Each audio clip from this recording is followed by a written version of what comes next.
మనిషిలోని మనసు అంటే ఏమిటి? ప్రతి మనిషికి ఒకటి కాదు, రెండు మనసులు ఉన్నాయి. తల్లిదండ్రుల నుంచి వచ్చే ప్రాథమిక మనసు ఒకటి, మరొకటి ప్రాథమిక మనసు సహాయంతో ఈ ప్రపంచ అనుభవాలతో ఎవరికి వారే ఏర్పరచుకున్నది లేదా రాసుకున్నది, అది ద్వితీయ మనసు. ద్వితీయ మనసు అంటే ఏమిటి? పైన ఉన్న చిత్రపటంలో ద్వితీయ మనసును ఇంగ్లీష్ అక్షరాలు C+D+Gగా చూపించాను. వాస్తవానికి C+D+G మూడు కలిపి జ్ఞాపకాల పుస్తకమే అనవచ్చు. ABCకి అంటే ప్రాపంచిక ఆత్మకు ద్వితీయ మనసు ఒక పర్సనల్ కంప్యూటర్ లేదా ల్యాప్టాప్ లాంటిది. దీని ద్వారా ABC ప్రపంచాన్ని దర్శిస్తుంది మరియు అనుభవిస్తుంది. కంప్యూటర్కి ఒక స్క్రీన్ ఉంటుంది కదా, D స్క్రీన్ లాగా పనిచేస్తుంది. ఆ స్క్రీన్కి E అంటే 5 జ్ఞానేంద్రియాలు కనెక్ట్ అయి ఉంటాయి. నిరంతరంగా ప్రపంచం నుంచి ఈ 5 జ్ఞానేంద్రియాల ద్వారా D అనే స్క్రీన్ మీదకి 5 రకాల విషయాలు వస్తూ ఉంటాయి. అవి దృశ్యాలు, శబ్దాలు, రుచి, వాసన, స్పర్శలు. D అనేది ప్రస్తుతంలో వచ్చే ప్రాపంచిక సమాచారంను ABCకి అంటే ప్రాపంచిక ఆత్మకు ప్రదర్శించే స్క్రీన్ లేదా తెరలాగా పనిచేస్తుంది. ద్వితీయ మనసు యొక్క D అంటే స్క్రీన్ మీదకి 5 జ్ఞానేంద్రియాల ద్వారా వస్తున్న 5 విషయాలలో నుండి ABC అంటే ప్రాపంచిక ఆత్మ ఒకసారికి ఏదో ఒక విషయాన్ని మాత్రమే పట్టుకుంటుంది. ఇది ABC లక్షణం. ABC యొక్క ఇంకో లక్షణం ఏమిటంటే, ఒకసారి పట్టుకున్న 5 విషయాలలోని ఒక విషయమును కూడా సూక్ష్మంగా ఫిల్టర్ చేసి అంటే వడపోసి అందులోని తనకు కావలసిన ఒక భాగాన్ని మాత్రమే పట్టుకుంటుంది. ఉదాహరణకు, జ్ఞానేంద్రియాల ద్వారా మనుషుల సమూహం యొక్క దృశ్యం స్క్రీన్ మీదకు వస్తే అందులో చూడాలనుకున్న ఒక వ్యక్తిని మాత్రమే సెలెక్ట్ చేసుకొని ఆ వ్యక్తి మీద ఫోకస్ చేస్తాం కదా, అలాగా. AB అని కంట్రోలర్ తాను స్క్రీన్ మీద సెలెక్ట్ చేసుకున్న దానిని అనుభవించి ఆ అనుభవ సమాచారంతో D అంటే జ్ఞాపకాల పుస్తకంలోని మొదటి పేజీలో మొదటి స్థానంలో Cను సృష్టిస్తుంది. అలా Cను పట్టుకున్న AB ABCగా మారిపోతుంది, అంటే ప్రాపంచిక ఆత్మగా మారిపోతుంది. ఆ తర్వాత వచ్చే అనుభవాల సమాచారంతో ABC తన Cను అడ్జస్ట్ చేసుకుంటుంది లేదా మార్చుకుంటుంది. C అంటే నేను, నాది, నాకు, నన్ను అనే స్వార్థభావం. అంటే అహం కూడా Dలో అంటే జ్ఞాపకాల పుస్తకంలో రాయబడిన మొట్టమొదటి జ్ఞాపకం మాత్రమే. తర్వాత విషయం ఏమిటంటే, ABC అంటే ప్రాపంచిక ఆత్మ తాను సెలెక్ట్ చేసుకున్న దానిని అనుభవించి ఆ అనుభవ సమాచారాన్ని Dలో C తర్వాత పేజీలలో రాస్తుంది.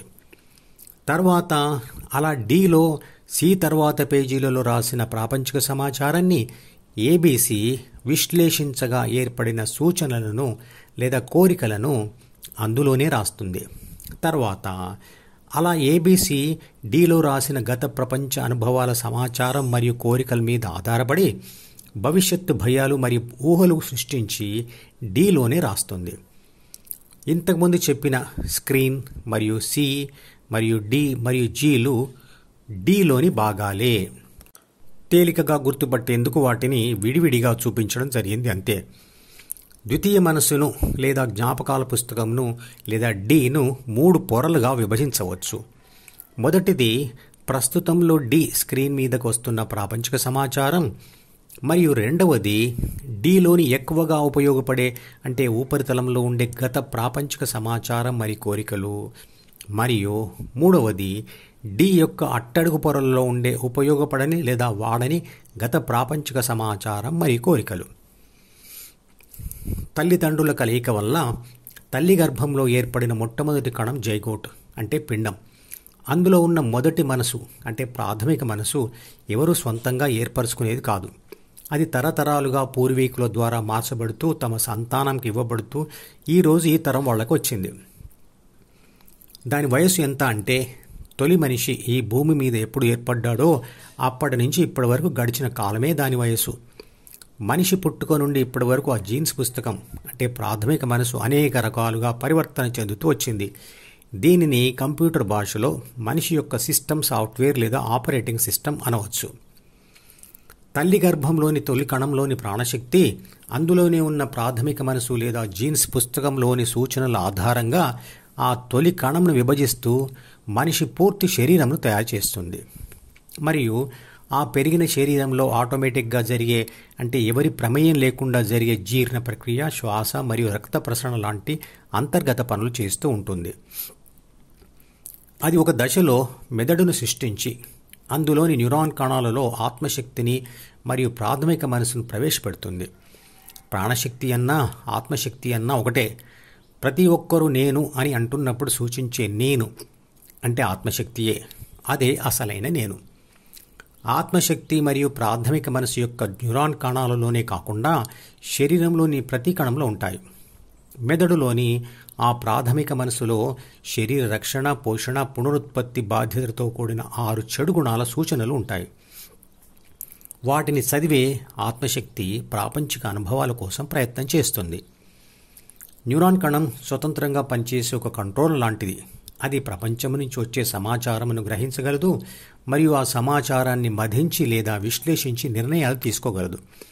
కానీ దానికి ప్రపంచ మార్గం చూపించే మార్గదర్శి కావాలి. అదే ద్వితీయ మనసులో ఏర్పడే అహం, అంటే నేను, నాది, నాకు మరియు నన్ను అనే స్వార్థభావం. ఆ భావమును పొందిన కంట్రోలర్ను ప్రాపంచిక కంట్రోలర్ లేదా ప్రాపంచిక నేను లేదా ప్రాపంచిక ఆత్మ అనవచ్చు. ప్రాపంచిక అనుభవాలను పొందిన ప్రాపంచిక నేను అనుభవాల సారాన్ని సమాచారంగా మరియు ఆ సమాచారాన్ని విశ్లేషించి తయారు చేసే నిర్ణయాలు లేదా సూచనలుగా ద్వితీయ మనసు యొక్క డీలో రాస్తుంది మరియు బలహీనంగా ఉన్న సీను అంటే అహంను బలపరుస్తుంది. అలా రాయబడిన ప్రపంచ సమాచారాన్ని మరియు సూచనలను కంప్యూటర్ భాషలో యూజర్ సాఫ్ట్వేర్ అంటే ఉపయోగించేవాడు తయారు చేసుకున్నది అనవచ్చు. ఇక్కడ యూజర్ ఎవరు అంటే ప్రాపంచిక ఆత్మ లేదా ప్రాపంచిక నేను. అది దేనిని యూజ్ చేసుకుంది అంటే అది ప్రపంచాన్ని ఉపయోగించుకుంది. అంటే అది ప్రపంచాన్ని అనుభవిస్తూ తయారు చేసుకున్న ద్వితీయ మనసు అని అర్థం. అనుభవాలకు బానిస అయిన తర్వాత ఆ ద్వితీయ మనసే ప్రాపంచిక ఆత్మను లేదా ప్రాపంచిక నేనును తనకు బానిసగా చేసుకుంటుంది. కానీ ఆత్మబలంతో ఆ ప్రాపంచిక నేను ధ్యానం చేస్తూ మార్గదర్శి అయిన అహంతో సహా ఆ ద్వితీయ మనసును వదిలివేయవచ్చు. పుట్టుకతో వచ్చిన ఒక వ్యక్తి యొక్క ప్రాథమిక మనసు అతని ద్వితీయ మనసు ఏర్పడడానికి కారణమవుతుంది. అతని ప్రపంచానుభవాలు అతని ద్వితీయ మనసును మారుస్తూ పోతాయి. అలా మారుతూ ఉన్న అతని ద్వితీయ మనసు అతని ప్రాథమిక మనసును మారుస్తుంది. ఇలా ప్రపంచ అనుభవాలతో ఒకదానిని మరొకటి మారుస్తూ ఉండడం నిరంతరంగా సాగుతూ ఉంటుంది. పునరుత్పత్తి దశ వచ్చేసరికి ఏ స్థితిలో అయితే భార్యాభర్తల ప్రాథమిక మనసులు ఉంటాయో అవి రెండూ కలిసిపోయి వారిద్దరికీ పుట్టబోయే సంతానానికి ఒక కొత్త ప్రాథమిక మనసుగా వస్తుంది. ఈ విధంగా ప్రాథమిక మనసు మరియు ద్వితీయ మనసులు తరతరాలుగా మారుతూ వస్తున్నాయి. కాబట్టి తమ ప్రాథమిక మనసులను పెళ్లి కంటే ముందు అందంగా మార్చి పెళ్లి తర్వాత తమ సంతానానికి ఇవ్వడం తల్లిదండ్రుల నైతిక బాధ్యత. ఈ మధుపదం యూట్యూబ్ ఛానల్ వీడియోని సబ్స్క్రైబ్ చేసి గంట గుర్తును నొక్కి ఆల్ని సెలెక్ట్ చేసి ప్రతిరోజు యూట్యూబ్ ఓపెన్ చేసి అడుగున ఉన్న సబ్స్క్రిప్షన్ బటన్ నొక్కితే అన్ని లేటెస్ట్ వీడియోలు చూడవచ్చు.